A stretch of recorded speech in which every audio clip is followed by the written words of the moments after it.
बच्चों, आज हम करेंगे क्वेश्चन नंबर 16। इन 2 डिजिट नंबर, अगर 2 डिजिट का नंबर है तो उसमें एक यूनिट डिजिट होगी और एक टेंस डिजिट होगी। ठीक है, उसने कहा कि 2 डिजिट नंबर में यूनिट प्लेस पे जो डिजिट है वो ट्वाइस है the digit of tens place पे, यानी जो टेंस प्लेस पे डिजिट हम उसको x मान ले तो यूनिट प्लेस पे जो डिजिट है वो हो जाएगी 2x। ठीक है, तो हमारा नंबर बनता है कि हम इसको 10 से मल्टीप्लाई करें तो हमारा नंबर बन जाता है 10x प्लस 2x। ये हमारा नंबर बन जाता है।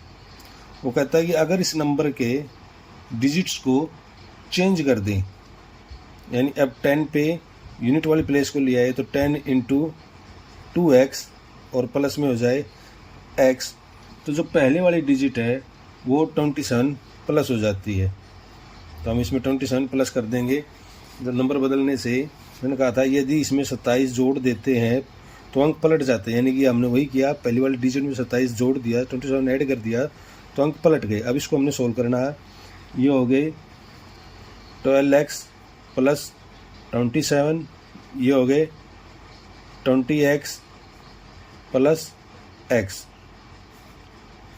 12x प्लस 27 और ये हो गए 21x। 12x उस तरफ भेज दें, 21x माइनस 12x, तो बेटा कितना आ गया हमारा, यहाँ पे देखिए 27 आ गया और यहाँ पे आ गया 9x। इस 9 को यहाँ ला के डिवाइड कर दें तो 27/9x, तो x की वैल्यू आ गई हमारी 3। तो जो टेंस पे जो डिजिट थी वो आ गई हमारी x थी, वो आ गई 3, और जो यूनिट पे थी वो 2x थी, यानी कि 2 इंटू 3 6। और नंबर कैसे बनाते हैं बेटा, नंबर बनाने के लिए हमने पहले भी किया, अभी ऊपर किया था कि टेंस डिजिट को 3 से मल्टीप्लाई कर दो और यूनिट डिजिट उसमें ऐड कर दो। तो 10 प्लस 10 इंटू 3 30 प्लस 6, ये होगा 36। तो हमारा आंसर नंबर हो गया यहाँ पे डी। आ जाते हैं क्वेश्चन नंबर 17 पे। क्वेश्चन नंबर 17 में वो कहता है कि अमित के पास 3 बॉक्स हैं, 3 box has amount of different fruits. Box A का वेट 2.5 किलो ज़्यादा है देन बॉक्स बी, और सी का वेट भी बी से ही ज़्यादा है। तो हम लेट कर लेते हैं जो बी बॉक्स है उसका वेट x ले लेते हैं। तो a का कितना आएगा बेटा, a का आएगा 2.5 प्लस x, इसको मैं क्या लिख सकता हूँ 5/2 प्लस x। और जो c का वेट है वो 10 इंटू 1/4 टाइम्स ज़्यादा है, मतलब 4 मोर देन, इतना ज़्यादा है वो उससे। तो यहाँ पे अब इसको सोल्व करेंगे तो आ जाएगा 40 प्लस 1 41/4 प्लस x। उसने कहा अगर इन तीनों बॉक्स का जो टोटल वेट लेते हैं वो 48 इंटू 3/4 है तो ए बॉक्स का वेट बताइए। यानी कि अगर हम तीनों को जोड़ दें a प्लस बी प्लस सी, वो होता है 48 इंटू 3/4।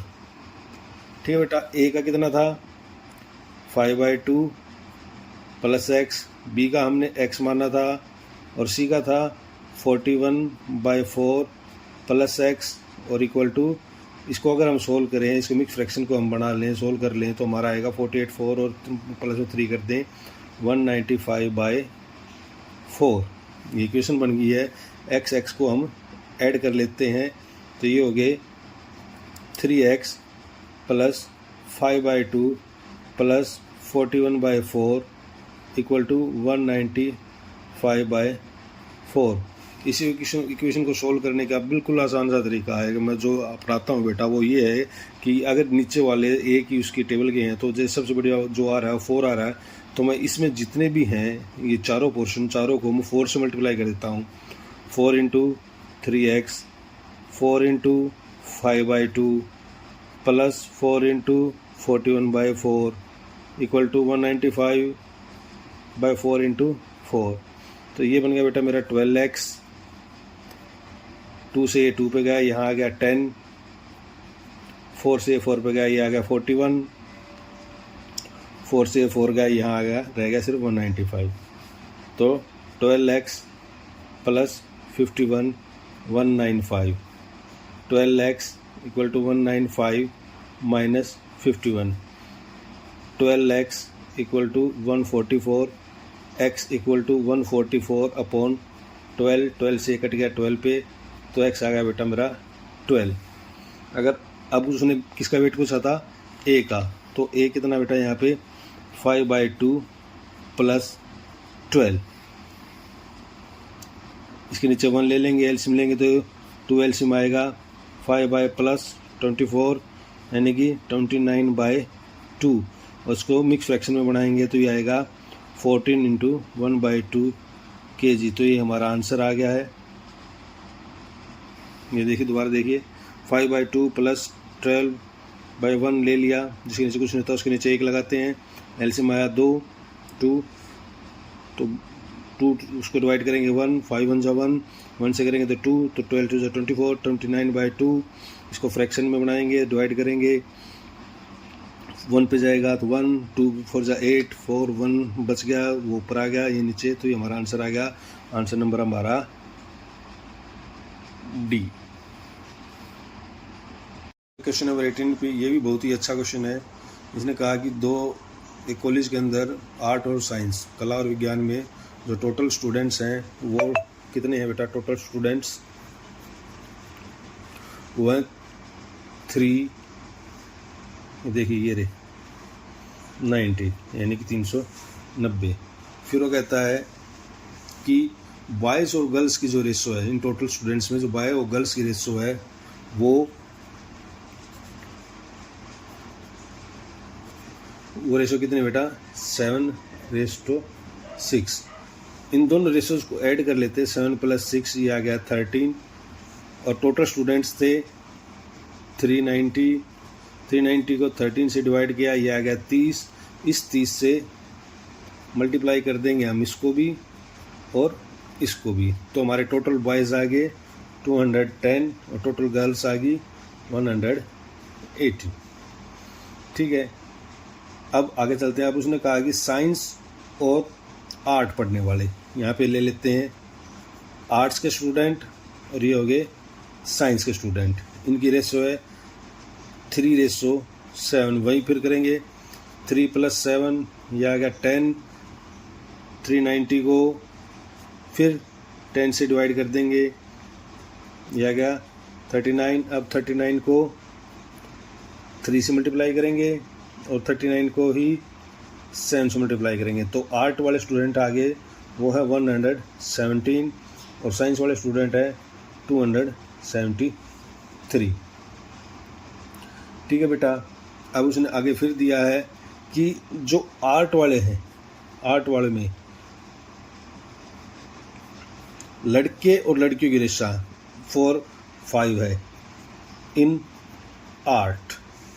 तो आर्ट के अंदर जो बॉयज़ और जो गर्ल्स हैं उसकी रेशो है 4:5। ठीक बेटा।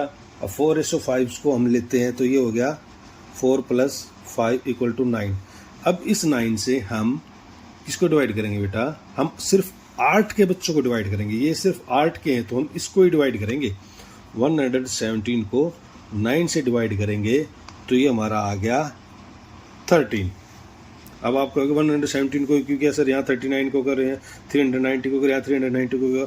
यहाँ बेटा हम टोटल्स पे बात कर रहे थे, ये टोटल स्टूडेंट्स थे, यहाँ भी आर्ट और साइंस के मिला के टोटल स्टूडेंट्स आ जाते हैं, लेकिन यहाँ हम सिर्फ आर्ट के स्टूडेंट्स के बारे में बात कर रहे हैं और आर्ट के लड़के और लड़कियों की रेशो 4:9 थी, तो हम आर्ट की स्टूडेंट को ही डिवाइड करेंगे, तो इसलिए हमने इसको डिवाइड किया। अब इसको 13 से मल्टीप्लाई कर लें, इसको भी 13 से मल्टीप्लाई कर लें, तो ये आ गया हमारे 52 और ये आ गया हमारे 65। अब देखेंगे, देखिए अब टोटल गर्ल्स कितनी हमारे पास, ये देखिए यहाँ हमारे टोटल गर्ल्स आज निकाली हुई है हमने। टोटल गर्ल्स वो कितनी है 180। ठीक है। और आर्ट की कितनी है, आर्ट की है 65, ठीक बेटा। अब 180 में से 65 माइनस कर दें तो वो किसकी बच जाएंगी, किसकी बच जाएंगी बेटा, वो बताओ, वो साइंस की ही बचेंगी क्योंकि इतनी आर्ट की पढ़ रही हैं। तो माइनस करेंगे तो हमारे पास आएगा 511, तो ये आएगी साइंस की। तो उसने यही पूछा था कि आर्ट और science, art and science respectively उनकी रेशो हमने बतानी है, यानी कि जो नाम पहले बोला वो पहले लेंगे। आर्ट उसने पहले बोला ना, तो यही ध्यान रखना होता है, आर्ट पहले बोला तो आर्ट वाले को पहले, साइंस वाले को बाद में। आर्ट के हैं 65 और साइंस के हैं 115। इसको हम डिवाइड कर लेते हैं 5 से, दोनों 5 से डिवाइड हो जाते हैं। ये आ गया 13 और ये आ गया 23। तो ये हमारा आंसर आ गया बेटा। इसलिए कह रहा था कि ये बहुत ही अच्छा क्वेश्चन है। आ जाते हैं क्वेश्चन नंबर 19 पे। उसने कहा सिद्धि के पास 60 फ्लावर हैं। ही ऑफर्ड, उसने उसमें से कुछ फ्लावर मंदिर में चढ़ा दिए हैं और उसने ये पाया कि उसकी जो रेशो बचे हुए फ्लावर्स की है वो 3:5 है, ठीक है। तो टोटल फ्लावर्स कितने हैं, टोटल फ्लावर है उसके पास 60। उसकी रेशो क्या दी हुई है, रिमेनिंग बचे हुए फ्लावर्स की और टोटल फ्लावर्स की उसको रेशो दी गई है। वो रेशो कितनी है, 3:5। अब ये खुद आप ये देखिए, अगर हम यहाँ से रिमेनिंग और जो उसने मंदिर में ऑफर्ड कर दिए, जो मंदिर में उसने चढ़ा दिए, वो देखिए रिमेनिंग तो 3 बचे हुए हैं, टोटल 5 थे, 5 में से 3 गए, तो ऑफर्ड कितने किए उसने, 2। वही मैंने कहा था कि रेशो जब मान लेते हैं तो हम इसको ऐड करें तो ये आ गया 5। टोटल फ्लावर थे 60 को 5 से डिवाइड किया तो ये आ गया 12। तो 12 को हम यहाँ मल्टीप्लाई कर देते हैं और 12 को हम यहाँ मल्टीप्लाई कर देते हैं, तो बचे हुए उसके पास 36 हैं और वो चढ़ा के आई है मंदिर में 24। तो उसने यही पूछा है कि मंदिर में उसके द्वारा चढ़ाए गए फ्लावर कितने हैं। Number of flowers offered by him in the temple, वो है 24। 20वें क्वेश्चन पे आ जाते हैं। 20वें क्वेश्चन में उसने कहा कि बेस ऑफ पैरेललोग्राम, बेस क्या है पैरेललोग्राम का, वो है 2x + 3 और height of the parallelogram, height है उसकी 2x - 3। वो कहता है what will be the area, उसका एरिया क्या होगा। एरिया क्या होता है बेटा पैरेललोग्राम का, बेस इंटू हाइट। बेस है 2x + 3 और हाइट है 2x - 3। तो ये हमारी भी एक आइडेंटिटी हो जाती है, a + b, a - b किसके इक्वल होती है बेटा, ये a² - b² के। तो हमारा क्या आ जाएगा 2x² - 3²। 2x का स्क्वायर होता है 4x² - 9। अब उसने कहा कि अगर x की वैल्यू 30 हो, अब 4 × x की वैल्यू, x की जगह रख दिया 30² - 9, 30 का स्क्वायर होता है 900 - 4 मल्टीप्लाई किया तो 36 - 9 सॉरी 3600 और -9 करेंगे तो हमारा आंसर आ जाएगा 3591। तो हमारा आंसर देखते कौन सा हमारा आंसर बना हुआ है यहाँ भी, ये रहा आंसर D3591।